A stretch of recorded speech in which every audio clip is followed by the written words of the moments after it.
I don't think so, Alex. I don't think it's free. Go on settings. How are you, Rabbi? Very, very well. Very good. Have the Rebbitzin there. Everything's gonna go smooth.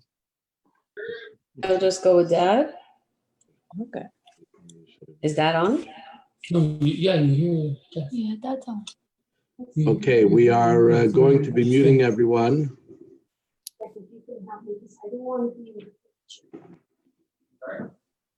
Make sure that we have whoever we need on. You see him? I don't want to be seen. No. The office. Make sure we have whoever we need on. This is the New Yorker DC.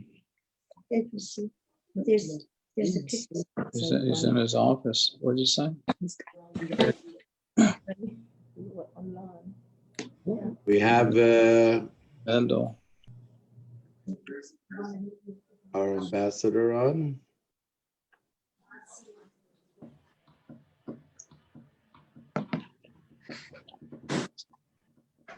Want to make sure we have everyone on before we get ourselves started.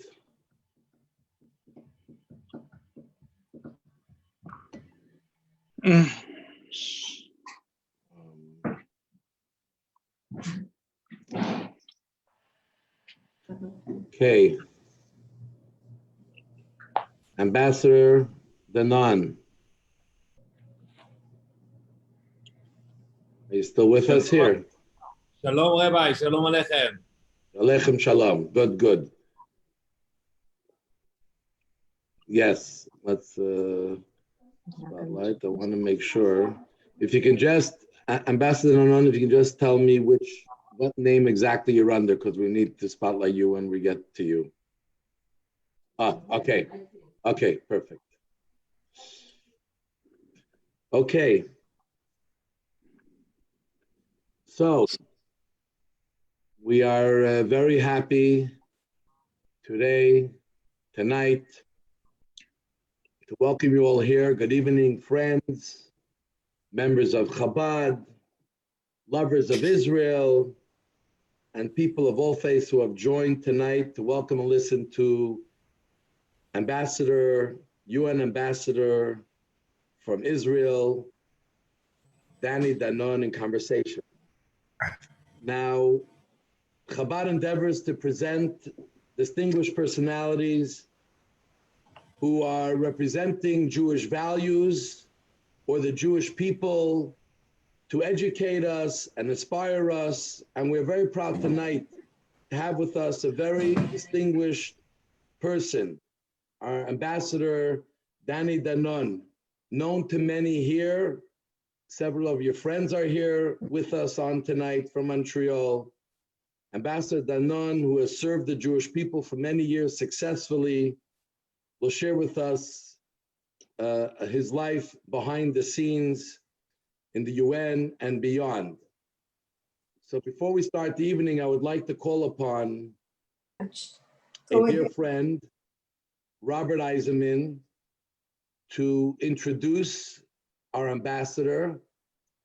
Robert is a dear personal friend, a friend of Chabad TMR and Naples, Florida, successful lawyer and businessman in his own right, serving for over a quarter of a century as president and CEO of the largest car franchise dealer buying group in North America, a proud member of both the Canadian and International Board of Directors of Israel Bonds, a proud Jew, an acquaintance of our ambassador, and we'd like to invite Robert to please introduce our ambassador.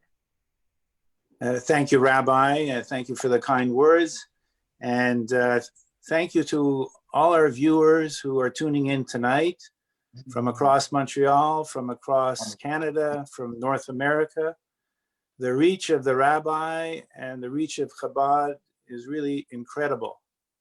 And for me tonight, it's a great privilege and honor to be able to introduce my good friend, Ambassador Danny Danon, Ambassador to the United Nations. He came to New York to join as ambassador in October of 2015. But prior to his arrival, he already had many, many accomplishments. And I'd like to mention a few of the more important ones. First and foremost, he has a beautiful and talented wife, Tali, is Aisha Chayal, who grew up in Montreal. So there's a very strong Montreal connection growing up in Dollar des Armeaux. He was first elected to the Knesset in 2008 and went on to hold senior cabinet positions, including Deputy Minister of Defense and Minister of Science and Technology. As everybody knows well, the United Nations is a hotbed of anti-Semitism. It is a hostile place for Israel. It is a difficult place to work wearing the title of ambassador to Israel. Despite all these challenges, Ambassador Danon has made remarkable and impressive inroads at the United Nations, both on the world stage and behind the scenes. Not an overstatement to say that the ambassador has played a transformative role in the position of ambassador to the United Nations. He leaves very, very big shoes to fill for his successor when he goes back to Israel in July this summer. The ambassador has also been a great friend to Israel Bonds and to Chabad, two amazing organizations which are very near and dear to me. So I would ask you to join me in warmly welcoming my good friend, Ambassador Danny Danon. Danny, thank you for being with us. Thank you very much, Robert. Thank you very much to see so many friends. I wish I could be with you in person in Montreal, especially now in the summer. Will come back next year after we will finish. But I'm happy to see you. And to help you. Ambassador, 1 second. Ambassador, 1 second. We're not hearing you so well. I want to make sure that everyone is muted and we can, so I'll mute everyone and we'll unmute yourself. Okay, just sorry. Okay, Ambassador, we're gonna now allow you to talk with the full respect.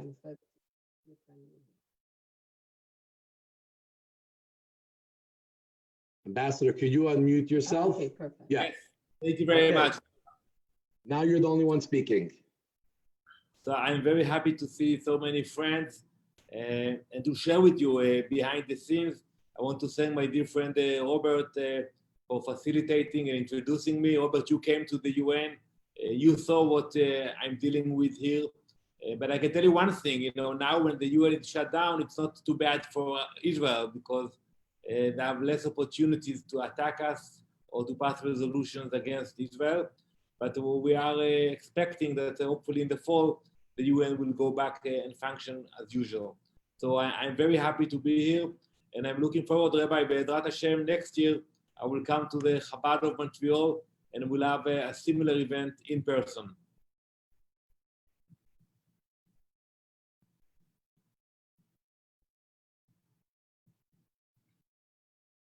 Yes, Ambassador, we definitely look forward to meeting you in person and being able to hear from you here now as close as we can within person. So what I would like to do is we'll have a conversation and a chance to open up to many topics that are on people's minds, and you can take it from here and get into the more details of things which only you know from the inside. We will cover several topics, and we have a chance in the chat for anyone who has questions later to put it into the chat, and then we will be able to present them to the ambassador. First of all, I'd like to thank the ambassador on behalf of all of us for really giving up your time with us today. You're in a very important job. You're at the center of a lot of things going on. Whether the world is in coronavirus or not, the world doesn't stop. The issues facing Israel doesn't stop. And to give us your time, it's an honor for us to have you here. And let's begin. So you've been in the UN since 2015, and you were appointed by Prime Minister Netanyahu to represent Israel in the UN, the 17th permanent representative. Now, being a Chabadnik, we all know very well what the Rebbe told Netanyahu, Bibi Netanyahu, when he was just entering the UN in 1984, that it's a place of lies and darkness, and his job is to light a candle of truth. So tell us, did you feel that the UN that you walked into, is that a description for someone representing Israel, a Jew and representing Israel walking to the UN? Is that what you found? It's a place of lies and darkness where everything is misrepresented related to Israel? Unfortunately, Rabbi, it is still the case when you hear so much lies and bias against Israel. It was hard for me at the beginning, but I found out that you have two UN. You have the public UN and the private UN. So publicly, they will attack Israel. They will lie all the time. But privately, I was shocked to see the appreciation, even the admiration for Israel for many countries. And my goal in the last 5 years was to work on that huge gap between private and public. And I was successful to travel to some of the Arab countries and to bring many ambassadors to Israel. And I think now we see more and more countries publicly acknowledging the importance of Israel and the fact that they are willing to cooperate with Israel. If you look only at Africa, when you have more than 50 nations, so for many years, we helped them a lot. And now they're actually acknowledging it and they are willing to work with us publicly. I think the next stage will be with countries from the Gulf. Yesterday, a plane from the UAE landed in Ben Gurion Airport. They supplied the aid to the Palestinians, but it is a sign. It is a sign that things are changing. And I believe that if we will continue to show the light, to spread the truth and the facts, we will get more support, even in a hostile place like the UN. Thank you very much for really telling us, that the challenges facing Israel in the UN as a public arena, obviously, as you said, is still very much so, but behind the scenes and on a personal level, you find a lot of progress. So let's jump a moment to talking a little bit about what is going on in the Arab world today, where all of a sudden, and one of the biggest surprises in the last few years is the relations that have all of a sudden become more public and more there. We're not sure if something existed before, but it seems like there are certain relationships that happen in Saudi Arabia and Egypt. It's in a much stronger way in the different countries of the Emirates. Maybe you want to tell us a little bit more why this is happening. Is it very real and sustainable? And perhaps even, will they ever be able to tell their people on the ground about what's happening between them and Israel to really make a change on the ground level? So the main reason for the change is Iran. We can blame Iran for many things, but we should thank them for one thing, that they brought us together with many countries in our region. And today, when you look at the Saudis and the Gulf countries, they understand that the threat from Iran is not to Israel or the US or Canada. It's first of all a threat to their countries. I remember when I visited Dubai as the ambassador a few years ago, they took me to see the beach, and they showed me from the other side from the sea. You can see from the Arab Sea, you can actually see Iran. And they told me, Danny, you speak about Iran, but you don't understand it. But we are actually look at them every day. So in Israel, we are not afraid from the Iranians. Yes, we are worried. We take the appropriate actions, but there is no fear. When you speak with some of the leaders in the Gulf, you can recognize the fear from the aggression of Iran, and that's why they are cooperating with us. And I hope that soon they will acknowledge it. And many times they tell them, look at Egypt, at President Sisi. He's not afraid. He's admitting that we are cooperating with him. So why shouldn't you follow him? Usually they will tell me that the public opinion is not there. And my answer is that a leader is supposed to lead, and he should change the public opinion. And if they will actually share the information and the amount of cooperation, I believe they can change also the public opinion in those Muslim countries. I'm optimistic about it because when I look at the Iranians, they will continue with their aggression in the region, and it will bring us even closer. Okay, listen, it's beautiful to hear someone feeling and seeing this happening close by. We're very optimistic that they'll be able to get this on the ground as well. As you said, now a plane landed from one of the countries in the first time. So this is very special. Now, bringing up Iran,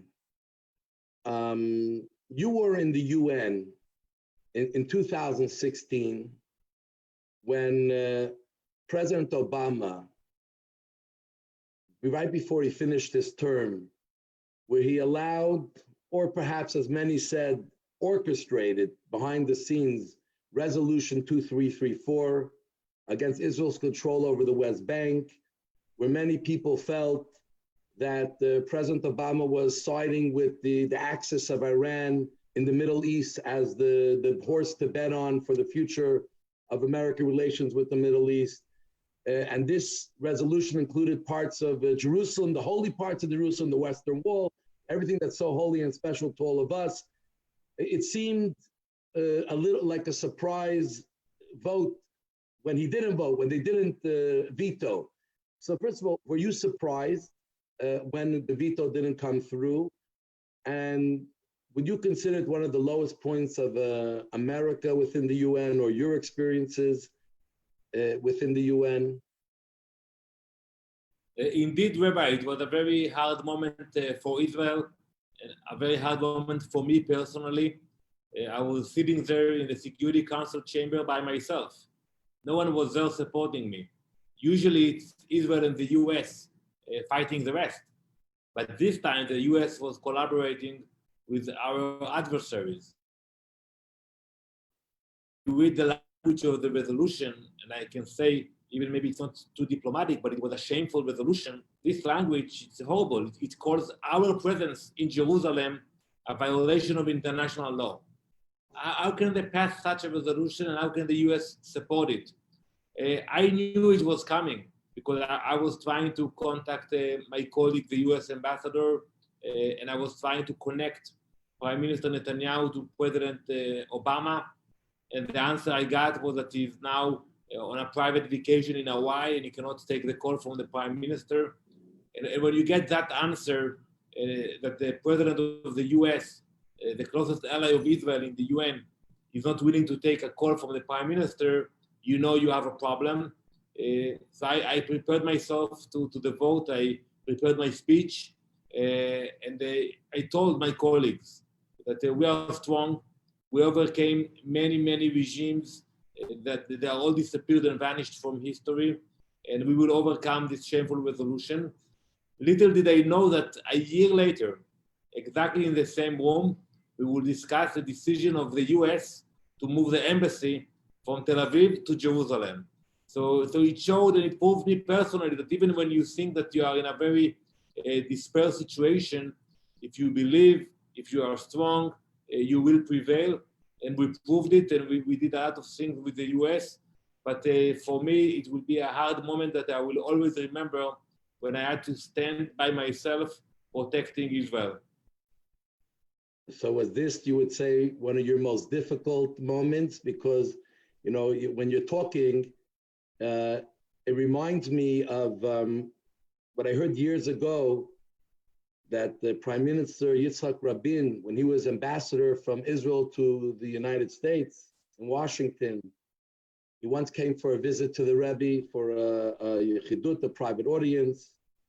And in the discussion, he was telling the Rebbe that one of the hardest things for him is that he feels very alone. Levadad. He feels levadad, like they say in Hebrew. Am levadad yishkon. He feels he's on Embassy Row, but he feels like alone. And the Rebbe actually had a very fascinating approach that God also feels alone sometimes. We felt alone throughout our history, but we always knew that justice is with us, and if we stay strong, we will continue on. So, I guess he came with that strength of believing in who we are and overcoming and not letting it shatter you. But have you had any worse moments where you felt like more alone or really facing the world against Israel? So many times you have to face hate and evil and anti-Semitism, but this was like a real resolution that's passed in the Security Council. It was meaningful.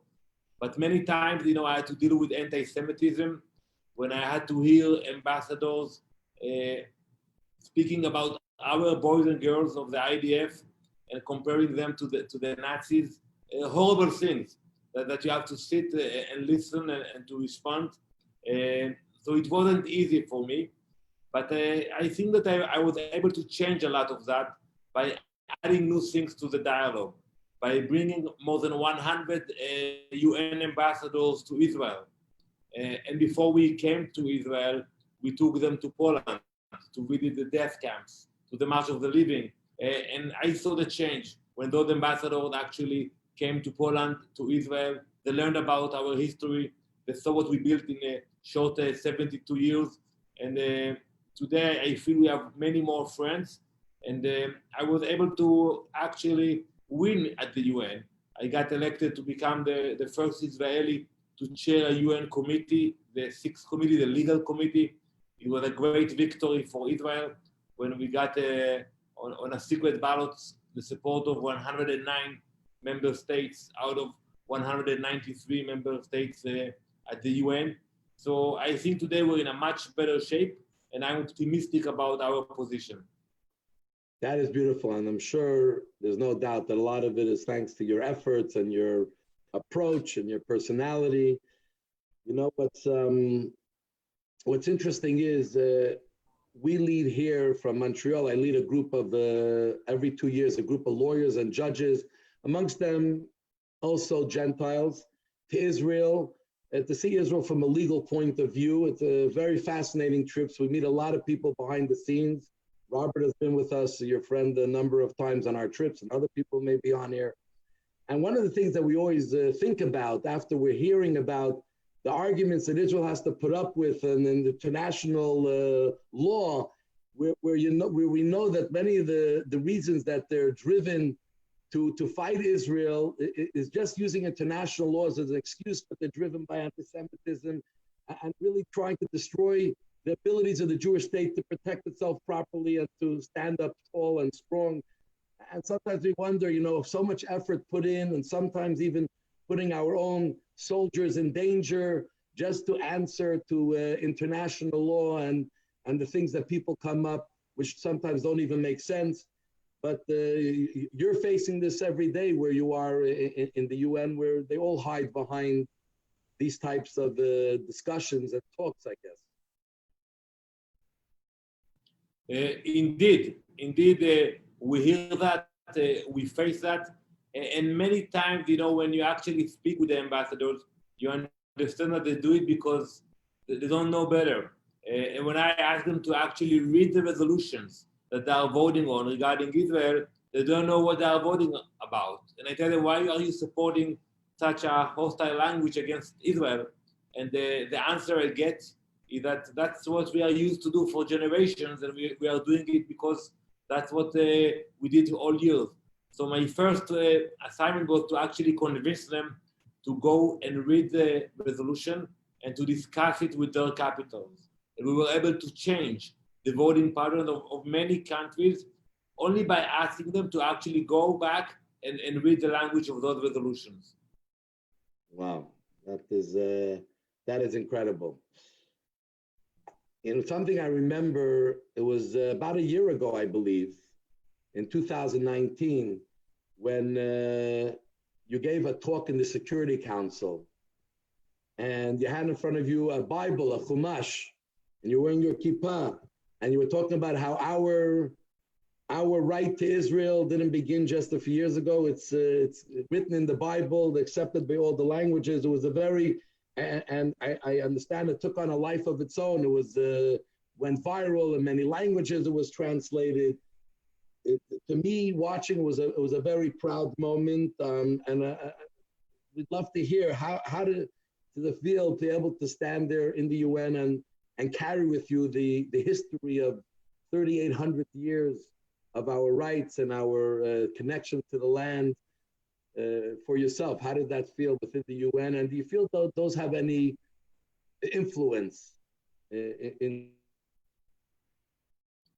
So it wasn't the first time that I was using our in Bible. People look at our story. It wasn't the first time, Rabbi, that I was using the Bible at the UN. You know, I read from the Bible in the Security Council, in the General Assembly, and I saw the responses from many ambassadors, many Muslim ambassadors, that they respect us when we respect our religion. And on this specific event, I was challenged by the German ambassador about our rights to the land. And I told him that I will answer him. And I actually explained him our rights to the land. And I told him, before I speak about international law, we have to go back and speak about our biblical rights to the land. And I showed him the Bible. And I told him, this is our deed to the land. If anyone has a different deed, he can show it to us right now. But we have it here. And it was very powerful, and it went viral, as you mentioned. And then I told him, if it's not enough for you, let's speak about historical rights to the land, and we can prove it. And we have thousands of pieces of evidence to prove it. And only then we can speak about international law, and also there we can prove our right to the land. So I believe we have three pillars, and we have to mention them, and we shouldn't be ashamed of that, because I saw the reactions when I speak about the Bible. People respect us. They understand that it's more than a piece of land for us, and that even today, when we speak a lot about annexation, I said, first, don't call it annexation. You cannot annex something that belongs to you. When Menachem Begin applied sovereignty on the Golan Heights in 1981, Israel was condemned even by the US.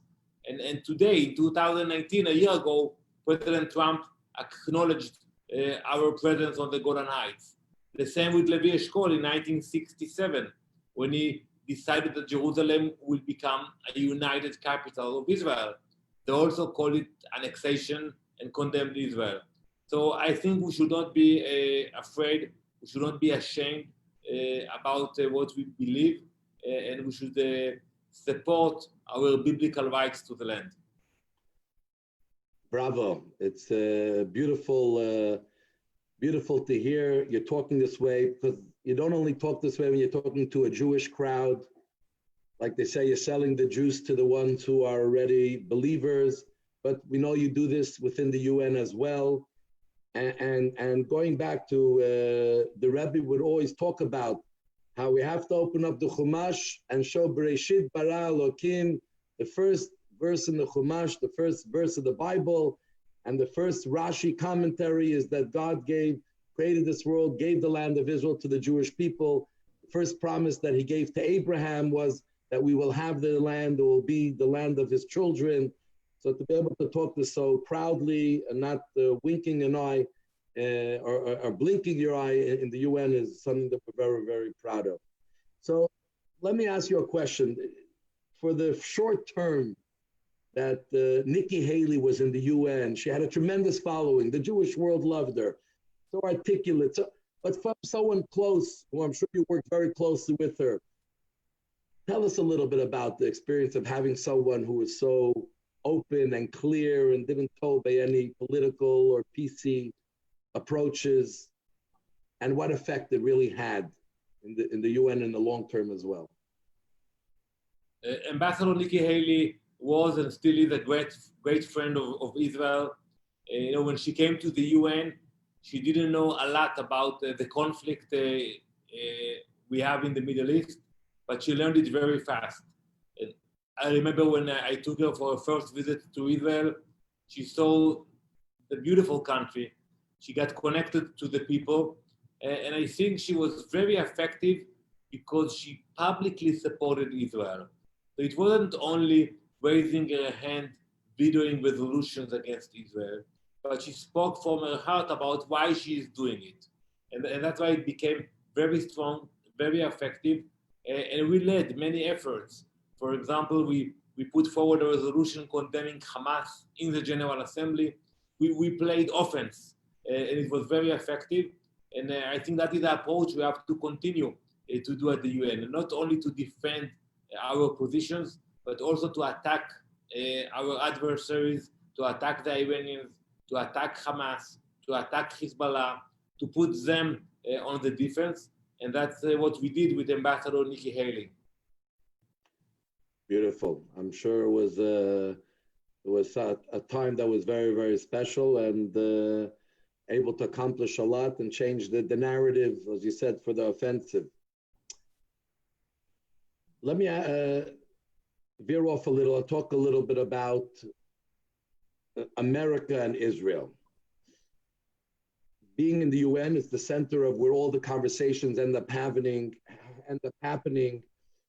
What has been the Trump effect in general related to Israel within the world? We know Trump took many bold decisions, moving the embassy to Jerusalem, annexing the Golan Heights, making it part of Israel, and many other areas where he really took the route that many of us thought that this is the right way to go. These are our rights. So what was his effect in general and in the UN in particular? A question many people may ask, does the world take him seriously? You read the papers, some people talk about him in a way that you're not even sure he's a president. Does the world take him seriously? Are his position that he has taken vis-a-vis Israel having lasting impacts and moved the world in a different direction? What is sort of your thoughts you can or would like to share with us? So, in the US here, they are getting ready for elections. And whenever I'm asked about that, I say we have enough politics in Jerusalem, so I'm not getting involved in your elections. But one thing we can say, that we are grateful for the actions of President Trump. And when you look at his actions, when you analyze his policy regarding Israel, we have to admit it is great. You mentioned the recognition of our sovereignty over the Golan Heights, moving the embassy from Tel Aviv to Jerusalem, and the most important one is the Iran agreement. The position he took and he's taking against the Iranians, it is crucial for the safety for the people in Israel. So we are grateful for that, and that's what I'm usually telling my colleagues here in the US. Maybe you don't like what he's saying or what he's doing on other issues. It's legitimate, but when you ask about his policy regarding Israel, we are grateful for his actions. Thank you very, very much.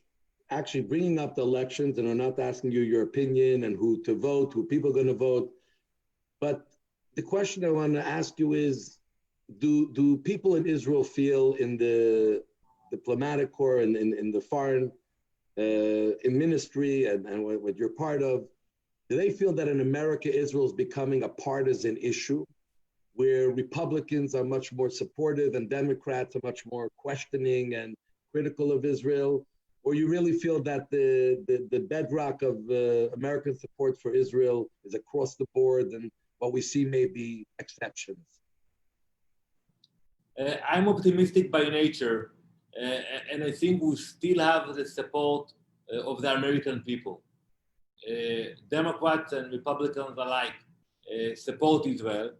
Yes, we hear voices in the extreme on both sides that we have to pay attention to them. But I think the majority of the Americans appreciate what we are doing in Israel, appreciate the partnership between Israel and the US. And it is a partnership. Yes, we speak a lot about the support of the US to Israel, but Rabbi, I want to mention to you that every year they vote in the General Assembly regarding the sanctions against Cuba. And the US is the only country that is voting against that resolution. And I come every year to that vote, and I make sure that my vote will be counted with the US. And it speaks a lot, not because we have too much involvement with Cuba, but it shows that even when the US is by itself in the General Assembly, Israel will be there and support the US. So it is a real partnership. We are proud of it. We have other friends like Canada, Australia, that are standing and supporting Israel. But the US is actively supporting Israel. You know, we mentioned Nikki Haley, and there was like a month that we had dozens of discussions regarding Israel in the UN. And we worked day and night. And I told her, Ambassador Haley, I think this month, maybe the Israeli government will have to pay your salary because you worked so much for Israel. And she told me, no, I worked for the American values, and that's exactly why I'm here. So yes, we are grateful that we share the same values like people from the US, Canada, Australia, other strong democracies, and we stand together. Wow, beautiful to hear. And let's hope that continues strongly, sharing the same values and fighting for the same things. Just to bring up, you brought up several times Iran, which Israel obviously and Prime Minister Netanyahu has always brought it to the forefront. Again, in our trips, when we go to Israel, and you know, sometimes you think Hezbollah is sitting with 150,000 missiles, right, hovering over Israel, but yet the focus is, or the Palestinians in Gaza, where there's a lot of disruption, but yet the focus is in Iran that's so far away. They may have a nuclear, or may have a missile that they may send it. And has that becoming more and more of a potent issue, where Iran is more and more the focus, where everything else is managing day to day, but Iran is the strategic issue, or is that changing all the time in the Middle East? Iran is the source of evil in the Middle East. When you look at places of instability in Syria, in Lebanon, in Yemen, Saudi Arabia, Gaza, Judea and Samaria, you will find the fingerprints of the Iranians. They invest billions of dollars every year promoting terrorism. So they don't only speak about that, they actually do it. And even now, when we are all fighting the pandemic, they are still sending millions of dollars to Hezbollah in Lebanon to spread more terrorism. So it is a source of evil. It is a source of instability. That's why we are grateful hearing the news from Germany when they announced to ban Hezbollah completely, to outlaw their activities in Germany. We think it's very important, and we call other nations to do the same. But the Iranians, they will continue to be a major threat for us because they spend $7 billion a year on promoting terrorism. So it is a problem. I hope that when one day there will be a change of regime and they will actually invest the money in education, infrastructure. Even now with the pandemic, we don't know the exact numbers, but they paid a heavy price because they don't have the sufficient medical services in Iran. God willing, we should get past that threat. One of the interesting things, and I actually was there not long ago with a group of people in Russia, Russia always, growing up, but we know Russia was always sort of the counterpart of America in the Middle East. America was Israel's friend. Russia was supporting others. And they still seem to be supporting a lot of others. Yet Israel and Russia has created very, very warm relations. When we were in Russia, I took a group of about 25 people, and we spent a few days there. And we actually sat and spent Shabbat with Chief Rabbi Beryl Lazar. He should be well and have a full recovery. And he was talking about his warm relations with Putin, and a lot of their discussions are connected to Israel and his care for Israel. How do you see it in the UN, and how do you see it in the general picture of Russia and Israel's relations? So it is a complicated relationship with the Russians. Also, we have to remember that they are involved now in Syria, and in general, they like to be involved everywhere. So yes, we have a dialogue with them. We speak with them. And Prime Minister Netanyahu visited Russia many times. He was actually invited to come in 2 weeks' time to the Red Square to join the march, the yearly march there. So I think that we should appreciate where we stand with them, but we cannot even compare it to the bond that we have with the US. So yes, we speak with them, we listen to them, we have coordination regarding our activities in the region, mainly blocking the Iranians from taking over Syria. But it is complicated. It is complicated. They have a lot of interests in the region, and not always they see exactly the way we see the situation on the ground. Thank you very much. I don't know if we can get into, there is what's brewing now is Israel has created a lot of strong relations with China. Actually, every time I go to Israel in the last few years, we see a lot of people from China who are coming to do business and to share things, and which has become an issue now with COVID, and it's a very current. I don't know if you can comment on that, or you want to leave that go. No, I can mention I was serving in the government as the Minister of Science and Technology, and many times we hosted delegations from China who came to invest in Israel. And I was asking them to be more specific about their requests, which fields they want to invest in.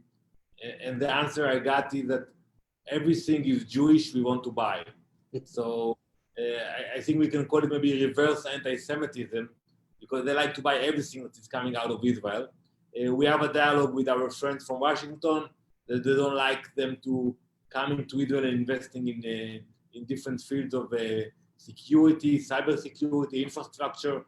So we speak with our colleagues in DC, but Israel is a free country, a free economy, and we cannot block investors from coming in. So now we are maneuvering between the democracy and the strength of our democracy and the requests coming from the US. Yeah, it's definitely an interesting thing as it unfolds. I want to ask you a question. I don't know if there may be a clear answer. You know, very often we talk about how anti-Israel has become the new anti-Semitism. So it's sanctioned, it's not about a people, it's about a place and behaviors. Did you find that in the UN or in your dealing with all different types of countries and places, that the people who are anti-Israel, it comes from a place of anti-Semitism, or perhaps maybe, as you mentioned, some people just don't really know what the real situation is, and they may be friends of the Jews, they're just misinformed. What is your position in this subject? Today, it's not politically correct to say that you are anti-Semite. So it's much easier to be anti-Zionist, anti-Israel, and it's not criticism. By the way, we are open to criticism.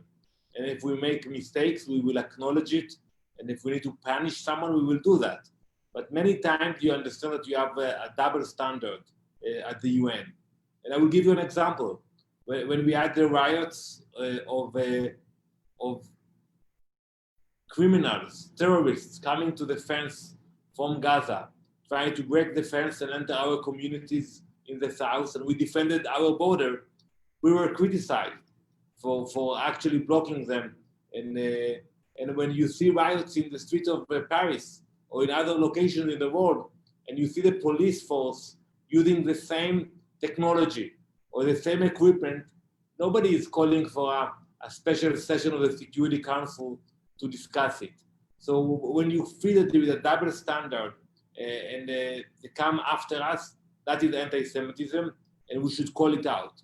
When it's criticism about our policy, that's legitimate, and we know how to handle it. Beautiful, beautiful. The big issue always Israel deals with today is the Palestinians.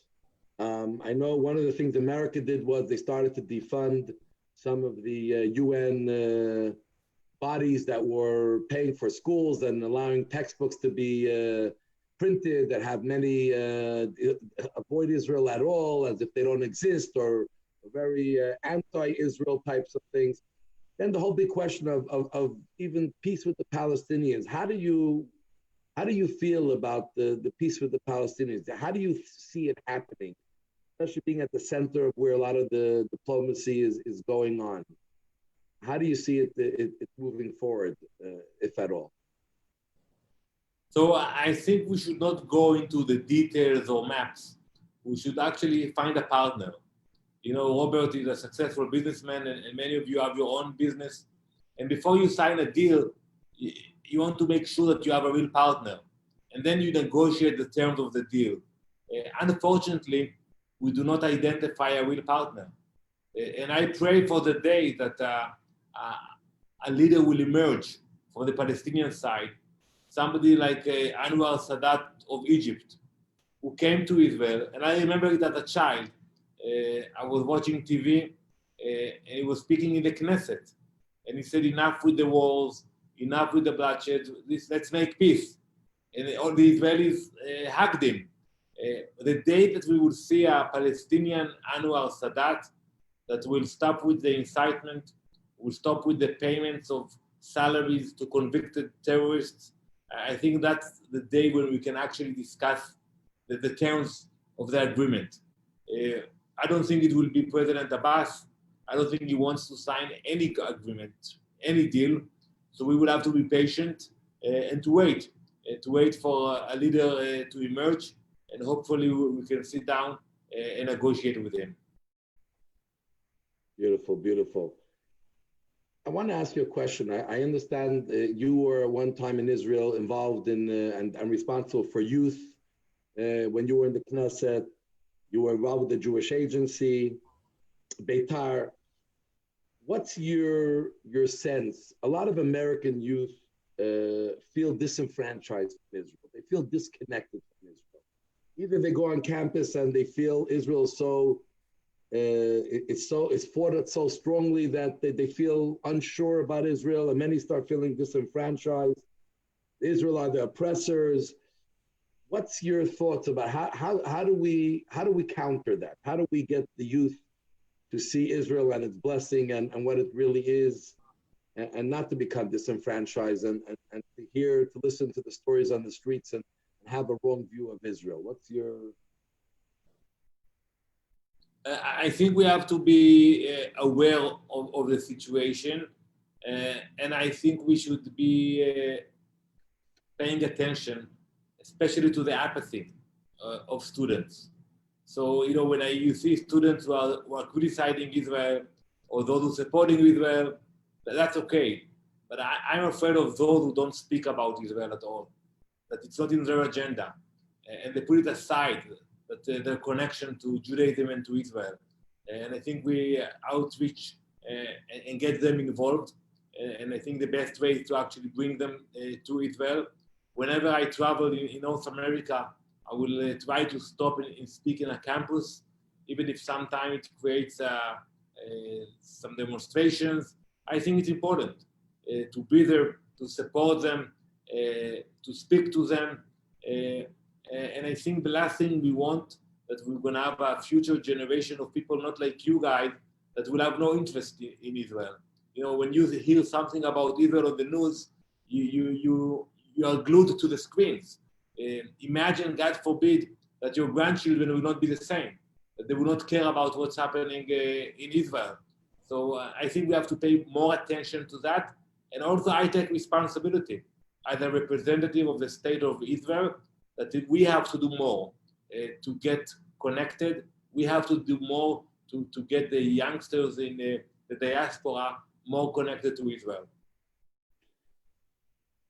Amen. We definitely have to engage and at that level. I want to mention something that is very important, I think, to us here in Montreal. We have a large part of the Jewish community here are from the Middle East or close to it. A lot of Moroccan Jews here, a big community from Iraq, Egypt, Lebanon.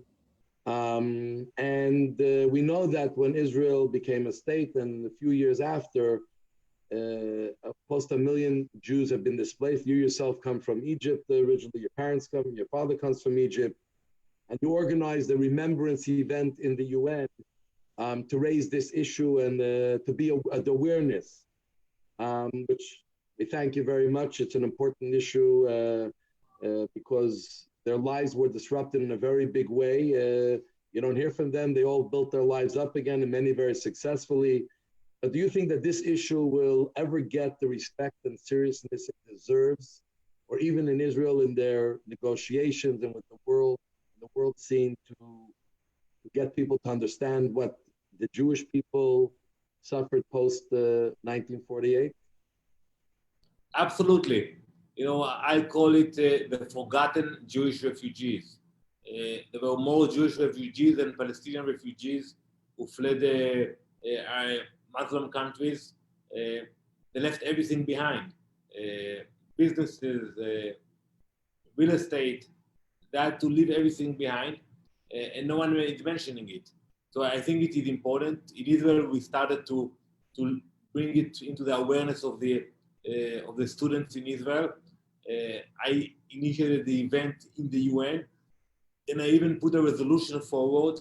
We cannot discuss it and vote on it because of the pandemic, but I think we will pass it in the future. By the way, we are not asking for compensations.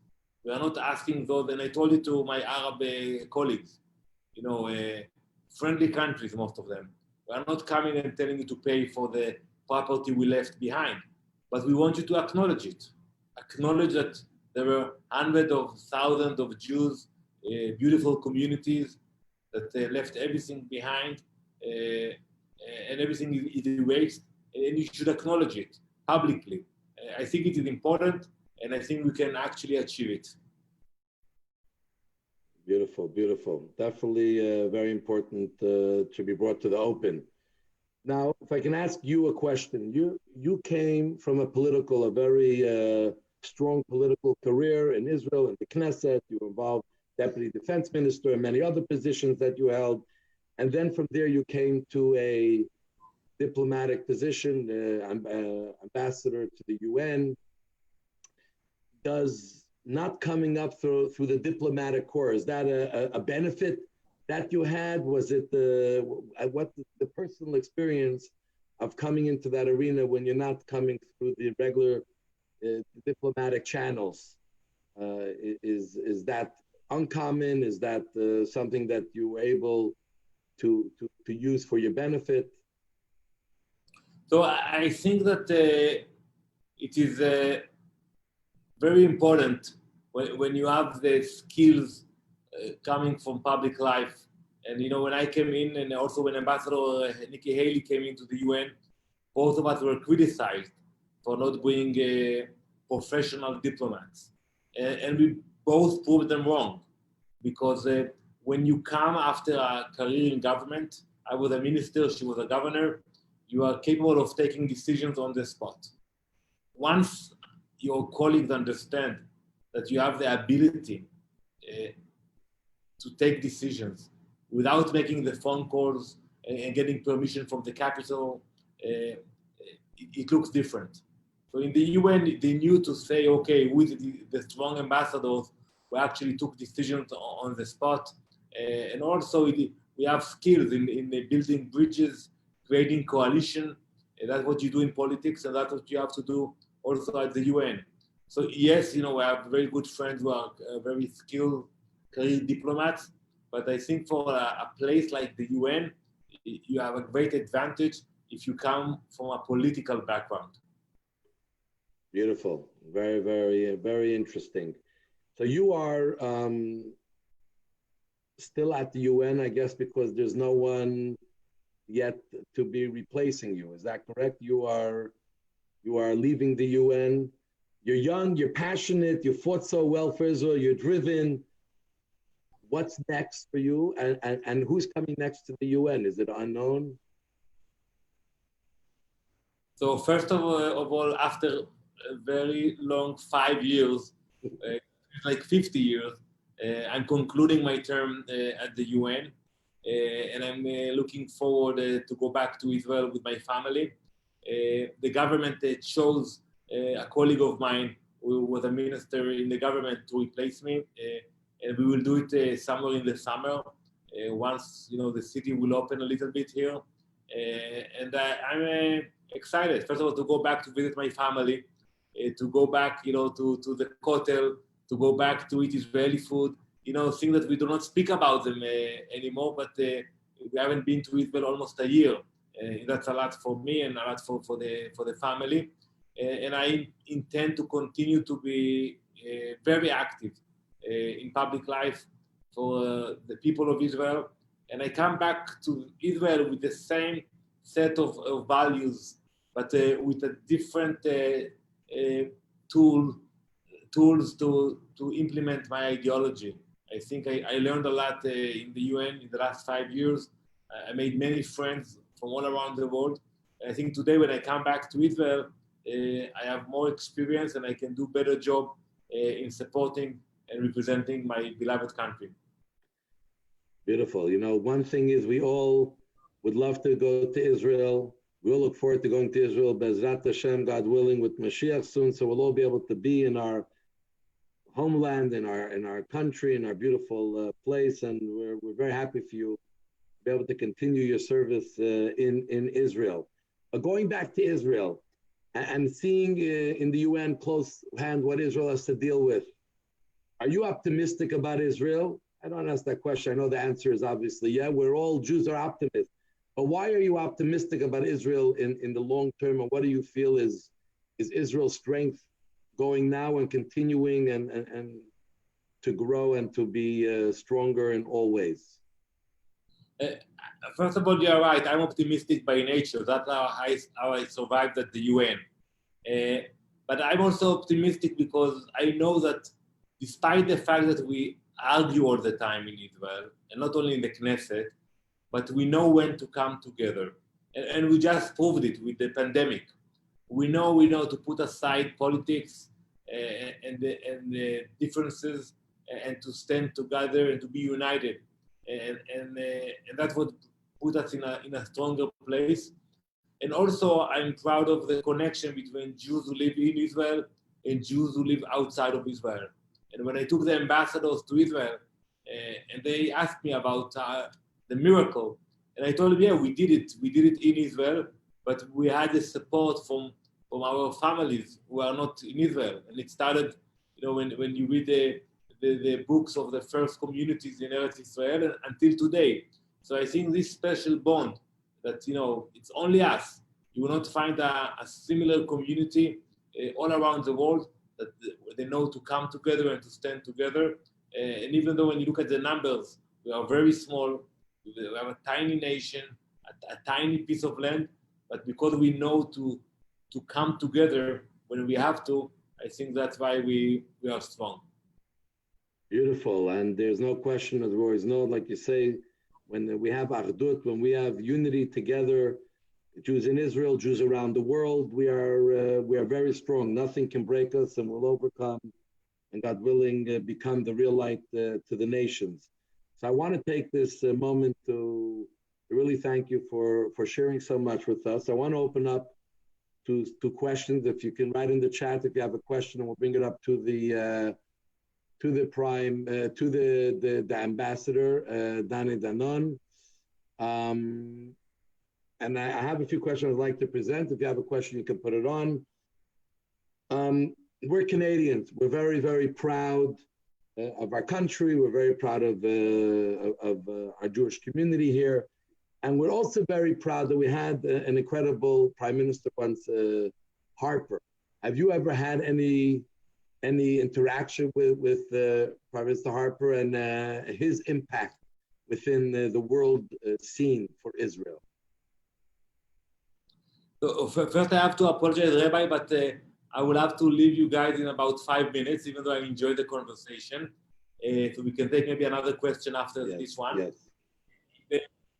Harper is a great friend of Israel. I met him when he was in office, and I'm still in touch with him. I just met him a few months ago in APAC, where he spoke and I spoke, and we met and we discussed the issues, and we meet a lot.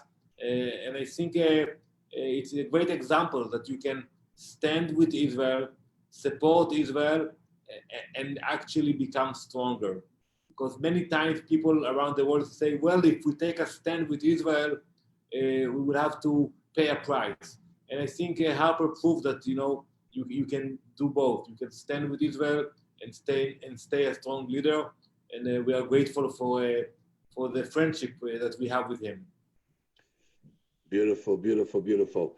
You have time for a question, another question? One more, please. Yes, so we have with us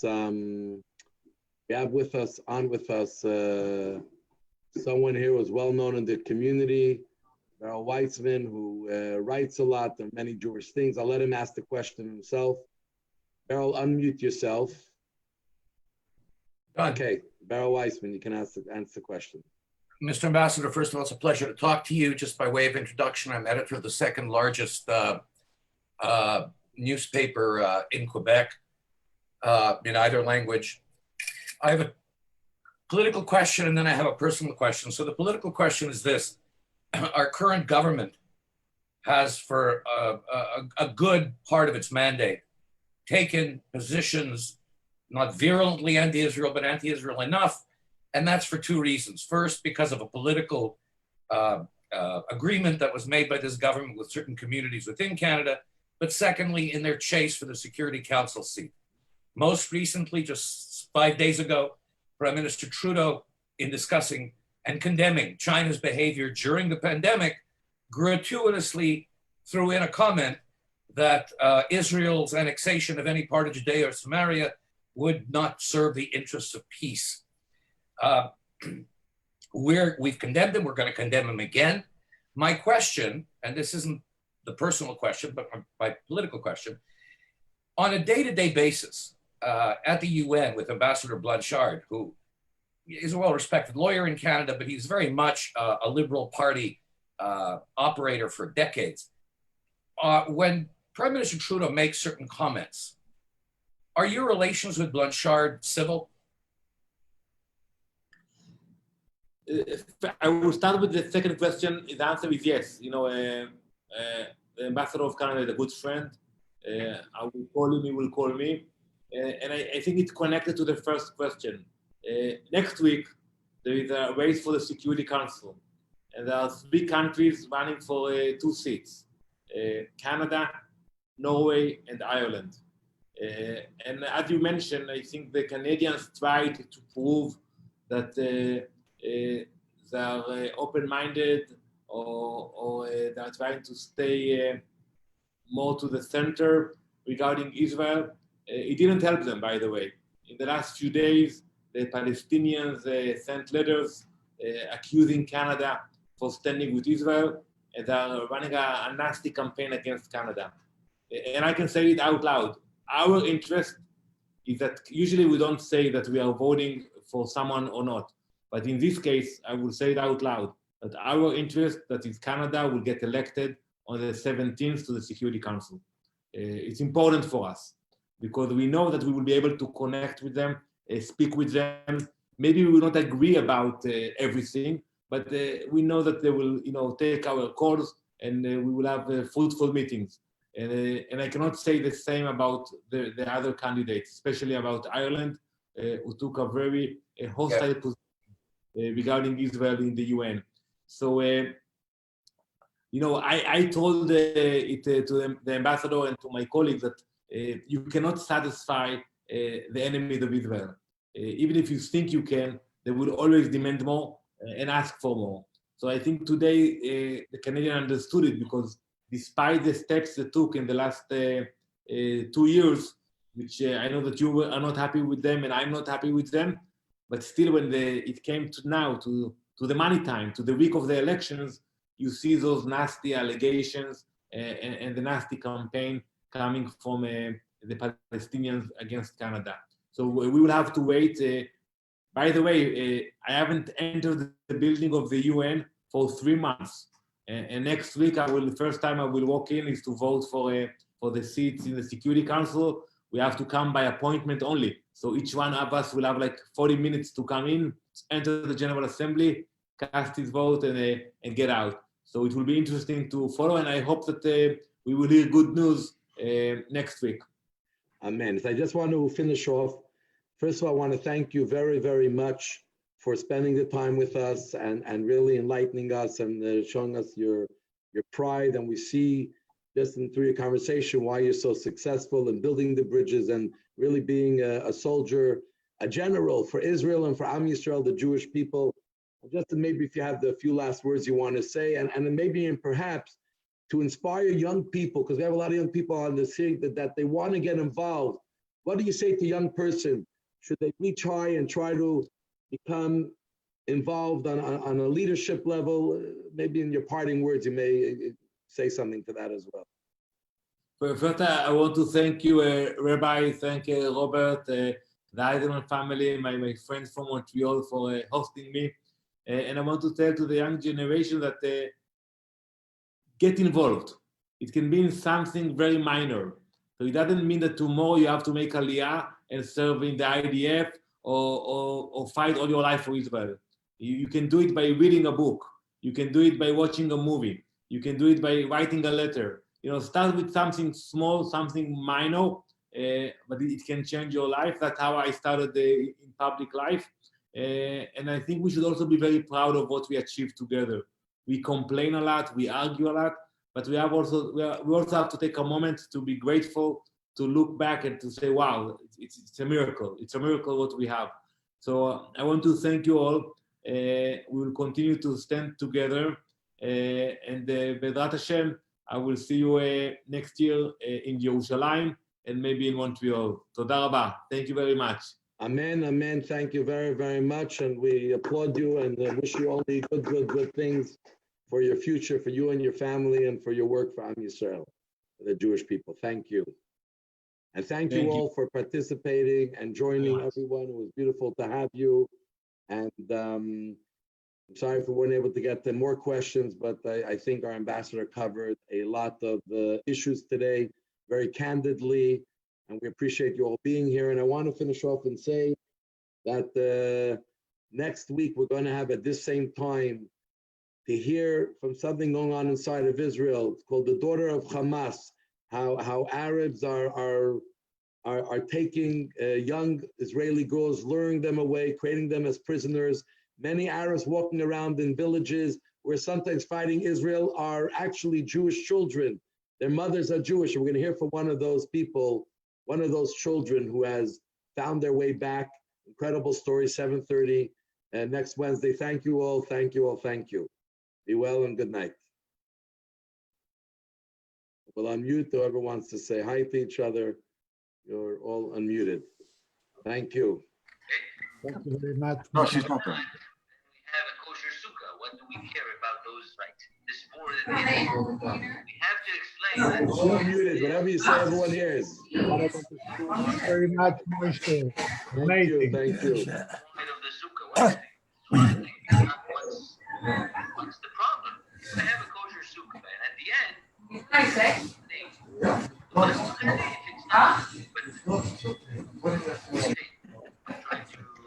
Beautiful, very good. trying to understand what's the problem.